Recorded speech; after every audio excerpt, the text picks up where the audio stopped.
It has been well over a decade since Pokemon took their major shift by switching from 2D to 3D games, and since then there has been a lot of changes, both good and bad. Legends Arceus broke the mold completely and allowed Game Freak to experiment with Pokemon in a whole new format, while games like BDSP took all the expectations that we had out of a faithful remake and swept the rug from underneath our feet by keeping the worst aspects from the games they draw inspiration from. And throughout the journey of the Pokemon series from X and Y to now Legends ZA, we've been given popular extensions of famous Pokemon lines like Obstagoon, Kleavor, Ursaluna, Annihilate, but there's been one line that's been hanging on ever since that fated drop in 2013, and that's the Eevee line. Easily one of the most popular Pokemon today, Eevee is known for its irresistible cuteness and its ability to evolve into several different Pokemon of different typings. Eevee was even so popular that it became one of the only starter Pokemon to not fall into the Fire, Grass, Water trio alongside Pikachu in both Pokemon Yellow and the Let's Go series for the Switch. For the longest time until Generation 6, we would get new Eeveelutions every few generations. Generation 1 giving us the original Elemental trio, Generation 2 giving us the Celestial duo, Generation 4 giving us the Weather duo, and Generation 6 giving us the Fairy-type Eeveelution when Fairy-type was introduced. But since then, nothing. No new evolution or even a Paradox Pokemon in Scarlet and Violet, and today, I want to ask why we haven't received any new evolutions for Eevee, and see if there's a logical reason for the lack of entries. Afterwards, I want to look at a few options for Eeveelutions in the future and explore what options we have for evolution left for us, and then conclude on whether or not we should expect to see anything from this adorable line in the future. If you like videos like this, don't forget to subscribe. It definitely does help out the channel as I am coming back, and I need to kind of see what you guys are interested in again. You know, I'm trying to get back full swing into things. I've learned some mistakes, and I definitely want to get this channel on the right path. I want to make something of this channel. So if you like videos like this, if you want to see more in the future, or if you have a video idea, let me know down in the comment section below. Make sure you like the video, make sure you are subscribed. Thank you so much. First, let's take a small look at the history of this creature to understand where we are now. Eevee is a Pokemon known in many Pokedex entries for having unstable DNA that allows it to evolve into many different typings to allow it to adapt to its environment. An Eevee left in a power plant would have its DNA altered to turn into a Jolteon, while an Eevee left out in the cold would naturally turn into a Glaceon with enough exposure to icy rocks. Also of note, Eevee has been in almost every single Pokemon game except for a notable few, and was even the base form evolution for your starters in the fan favorite game Pokemon XD Gale of Darkness. And a lot of that game takes place in a desert area, and in my mind, an Eevee that's always in a sandy or a rocky area like that, like caves or something, should be able to evolve into a rock or a ground type.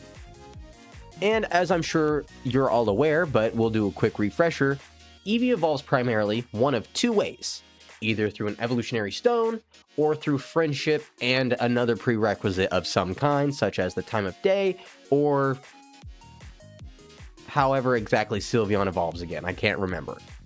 And although quite a few of the methods have already been used up, so we can't use them again for new Eeveelutions, we do still have a few options available to us.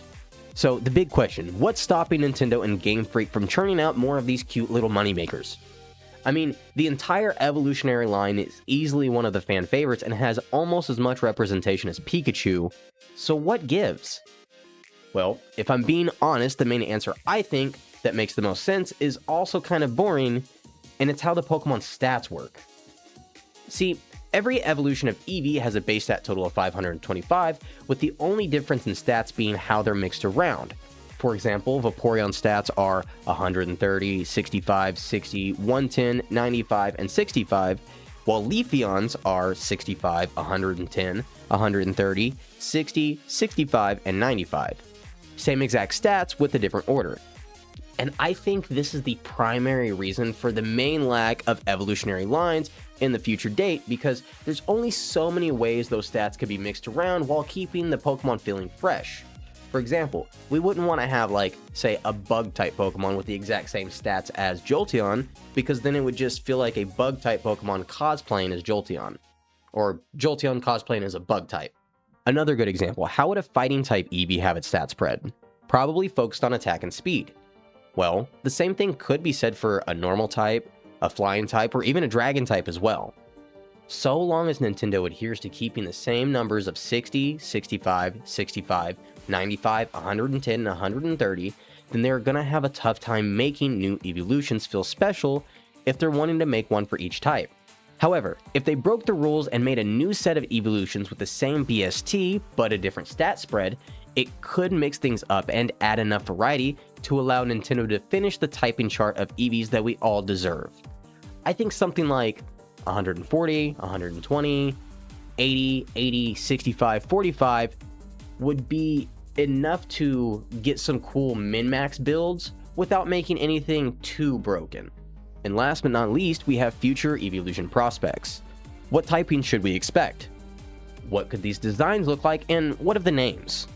Well, if I were to be hopeful, I would say that Nintendo would be releasing 2 Eeveelutions in the next batch, as it does seem that they love their symbolism of opposites, and with the potential leaks of Pokemon Wind and Waves, it would be really cool to have both a ground and a flying type Eevee to act as parallels of riding on the ocean's breeze where it takes you, and being thankful for landing back on solid ground after a long journey. Naming wise, hello, right here. Hello, focus. I say we use words from different languages to give it a little bit more uniqueness, and Braixen and Yordion I think are great sounding names. Stat-wise, Braixen would be a fast Pokemon that I think would work amazing as a mixed attacker that's pretty squishy, while Yordion would obviously be pretty bulky, while also hitting hard on the physical side and probably being pretty slow. Evolution tactics! I hear you yelling from the other side of the screen. Well, don't worry, I got you. Braixen would evolve from a shiny stone, mimicking the beautiful stars that Eevee wishes to reach up and grab one day, while a Yordion would evolve from an Eevee that has high friendship while holding something like a soft sand or a peat block. Design-wise, well, just take a moment to browse Google after typing whatever typing you want Eevee, and you'll find a plethora of inspired designs that fit well within the scope of a realistic Pokemon design. Also, lastly of note, while on the subject of designs, I've read several supposed posts of an interview where Nintendo and Game Freak claim that they aren't making any new designs because fan designs are too good and they have to scrap their own models. I don't think this is entirely true.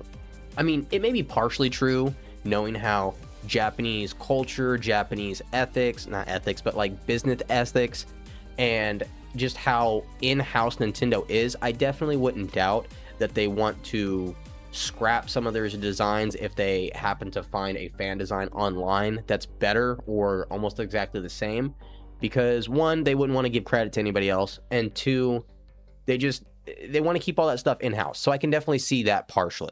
There are so many talented artists and designers out there that you don't see working for Nintendo that would want to work for Nintendo, specifically because of how in-club, in-house, and how private Nintendo is as a company. However, my deep gut feeling tells me that there might have been somebody high up that worked for Nintendo and Game Freak who was obsessed with Eevee and its line, and they either no longer work for Nintendo or don't have as much say anymore. But that's just a theory. Okay! So overall, do I think that the Eevee line will receive a new evolution eventually?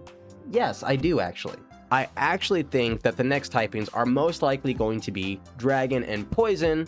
That way, Sylveon can be countered, as Sylveon has been kind of a menace amongst its cohorts of Eeveelutions.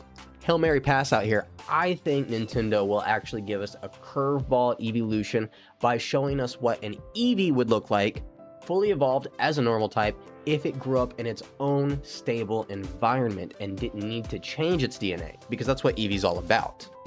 Now, when will we be receiving said Pokemon? Who knows? To be completely honest, I was convinced that we would be getting something in Scarvy, but here we are still talking about the what ifs and not the what comes next. Maybe one day we'll be able to describe entire matchups with nothing but our little fox friends here, but until Nintendo hears our plea, we're just gonna have to make do. Thank you all so much for watching. I hope you enjoyed. If you did, please let me know down in the comment section below. Like I said, this is kind of my first real video back. Leaving out in 2025, was kind of rough, unfortunately. But here we are. We're back in the full swing of things. So if you liked this video, if you have any concepts for videos that you'd like to see me talk about, or you're just happy that I'm back, let me know down in the comment section below. Make sure you hit the like button. Thank you all so much for watching. I hope to see you next time. Bye.